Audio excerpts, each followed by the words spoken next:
So, kamusta po mga ka-Streetwise? Ako po si Takeru Miyamoto at welcome po sa aking munting channel. So, mga kababayan, tinawag po ni Atty. Claire Castro si Senator Bato de la Rosa na taong madaling maniwala sa fake news na which is totoo naman. Pero actually, nagiging polite pa nga po dito si Atty. Claire. Kasi ang ibig sabihin po no, ng taong madaling maniwala sa fake news, ang ibig sabihin nun, uto-uto, madaling maniwala sa sabi-sabi. Meron po tayong kasabihan na ang taong madaling maniwala sa sabi-sabi, walang bait sa sarili. Yan, parang si Bato.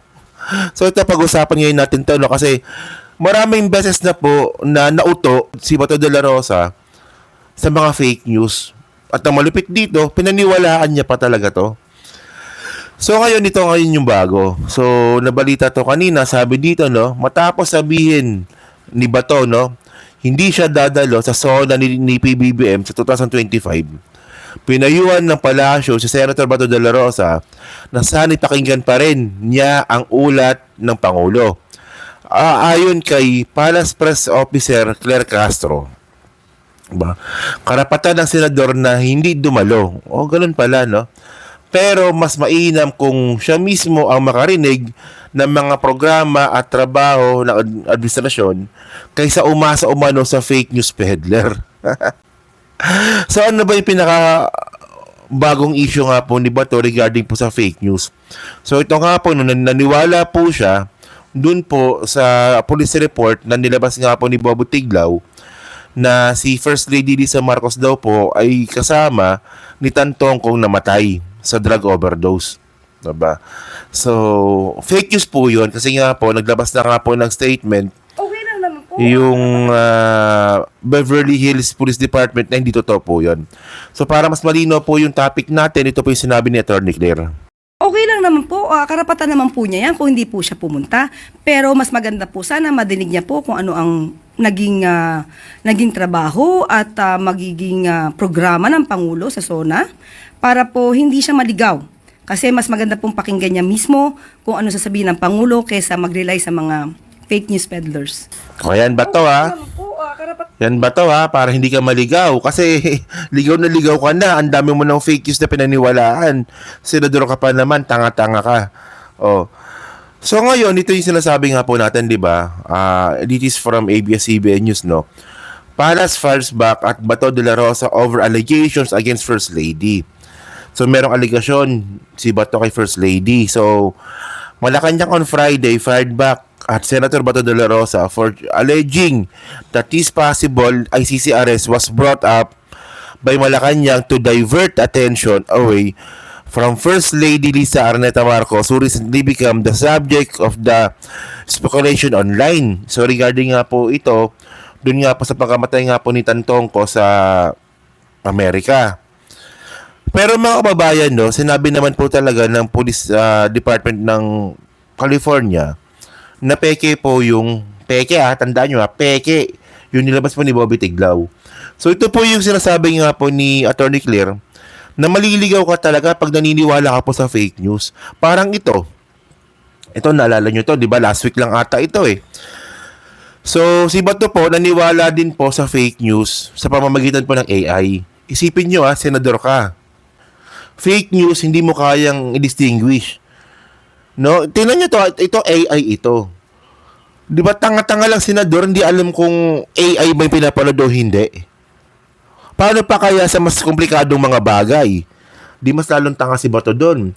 So ito post ito ni Bato, no? Sabi niya dito, at least the children understand the situation, listen up yellows and communist. Yan. Nag-red tagging pa talaga. So, tungkol nga po ito doon sa AI. So, ang nakakatawa dito, naniwala po si Bato na totoong mga tao, totoong mga estudyante yung nagsasalita, na which is AI lang po ito. Katang-isip lang po yan. So, na-fake news na naman po doon si Bato. Tanga nga, di ba? Sabi ko sa inyo Tapos mga ka-streetways, no, yung isa sa pinakamalupit po na fake news na pinaniwalaan po talaga ni Bato na hindi po natin makakalimutan kaagad, yung pinasikat niya nga po, ito si Jordan Morales. Di ba? Si alien. Yung mukhang alien yung mukha So, tingnan nyo to Okay, basahin natin, no? Jonathan Morales, ex-agent in PDEA Leaks, found guilty of perjury. Tingnan ninyo kung gaano kabobo si Bato dito. Si Jonathan Morales po mga kababayan, no, siya po yung naglabas nga po ng PDEA Leaks. So nagkaroon pa ata ng 6 na hearing dito si Bato. Actually sa 6 na hearing po na yun mga kababayan, lubog na lubog po talaga doon si Jonathan Morales. At ngayon nalaman po natin na siya pala sangkot at guilty sa perjury. Alam niyo yung perjury? 'Di ba? Yung paggalaw or pag-contaminate nga po ng ebidensya. Sa katayuan nga po ni Jonathan Morales, ang ginawa nga po niya, nagplanted po siya ng isang droga sa isang tao para po makulong yung tao po na yon. So kawawa naman, 'di ba? Because of perjury yan. So ngayon mga ka-streetwise, no, dahil nga po sa katangahan nga po ni Bato, actually ang dami niya katangahan no. Yung kay Jonathan Morales pa lang, isipin niyo kung gaano siya katanga doon. Basta sa kanya, may butas ng puncher yung dokumento para sa kanya, legit na yon. Di ba? Tanga lang no. Pero ngayon mga kababayan, no, ito kababalita lang nito, ito yung pinakabagong drama ni Bato. Senate Showdown. Bato de la Rosa to question Sara impeachment jurisdiction. So ngayon, ang drama ni Bato sa impeachment court mga kababayan, no, bago ito mag-convene ulit, naka-questionin daw po ni Bato de la Rosa yung jurisdiction daw po ng impeachment trial ni Sara sa impeachment court nga po ng 28th Congress kung pwede ba itong itawid from 19th to 20th. So, ewan ko lang. Pero by the way mga kababayan, no, hindi na rin po tayo nag-aalala dyan po sa impeachment ni Sara. Ako naniniwala naman po ako na sa August po ito posibleng mangyari at ako naniniwala po kung matutuloy po ito. Kasi tandaan po natin, no, mas marami pong senador po ngayon yung willing na ipaglaban po yung tama. So tandaan nyo, nandiyan na nga po si Win Gatchalian, nandiyan na nga po si Rizal Ontiveros, at bukod doon mga ka-streetways, no, dumagdag pa po sila yung Dilawan. Di ba si Kiko tsaka si Bam? Ako naniniwala po ako no na gusto ng yung dalawa po na yan na ituloy po yung impeachment. Si Kiko nga tsaka si Bam. Pati na rin po ito si Lacson. Andyan na rin po si Tito Soto. Di ba? At even Rapi Tulfo, nag-iba na rin po ng statement. Pabor na rin daw po siyang ituloy yung impeachment trial. So ako naniniwala po ako na kahit po na anong gawin po ng mga Duterte Black, harangan po yung impeachment court po na yan, yung impeachment trial ni Sara, especially nga itong si Bato, naniniwala po tayo na matutuloy pa rin po ito.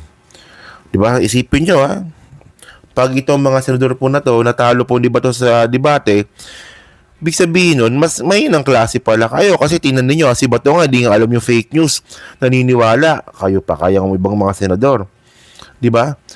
So yun mga babae na sobrang nakakahiya po talaga si Bato. Diba? Pwede natin sabihin na siya yung isa sa pinaka-worst na senador po ngayon sa 20th Congress. Kasi number 1 si Robin, number 2 siya.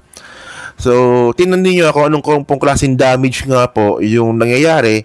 Pag tayo po, hindi po tayo mapanuri. Nagmumukha po tayong tanga. So, tama po yung sinabi nga po ni Attorney Claire na tayo po ay maliligaw kung naniniwala po tayo sa fake news. So, fake news. Di ba? Fake news senator. Pwedeng ganun, di ba? Pwedeng natin tawagin si Bato na isang fake news senator. O, di ba? Pikon pa naman yung buwaka ng inang yan, no? Di ba? So, yun mga kababayan, no? So, kayo po, no? Ano pong masabi nyo nga po dito sa sinabi nga po ni Attorney Claire na kailangan daw pong umattend. Di ba to? Kasi nagsimula kasi to, no? Na nagsalita nga si Bato na hindi na daw po siya attend ng SONA ni PBBM kasi nga daw po makikipagplastikan lang naman daw po siya doon kung ngingiti po siya pero deep inside nagalit siya. Okay, well, okay lang. Respeto po natin yon at hindi naman siya kawalan. Pero ang pinaka-bigger picture nga po dito mga ka-streetwise, kung matutuloy ba talaga itong impeachment trial nga po ni Sara. At kung si Bato pa rin po ba, tanga-tanga pa rin para po maniwala po sa mga fake news at saka sa mga AI. Yan na, so kayo po mga babae, no? So ano po masabi nyo nga po sa topic ngayon natin, so paki-comment na po sa baba at binabasa ko pong lahat yan. At syempre dyan po sa Team Replay, pa-like, pa-subscribe. Di naman kalabisan, pa-share na rin po ng video po na to. So, thank you mga ka-Streetwise. Kita na lang ulit tayo sa susunod nating content. So, thank you, salamat, and babush.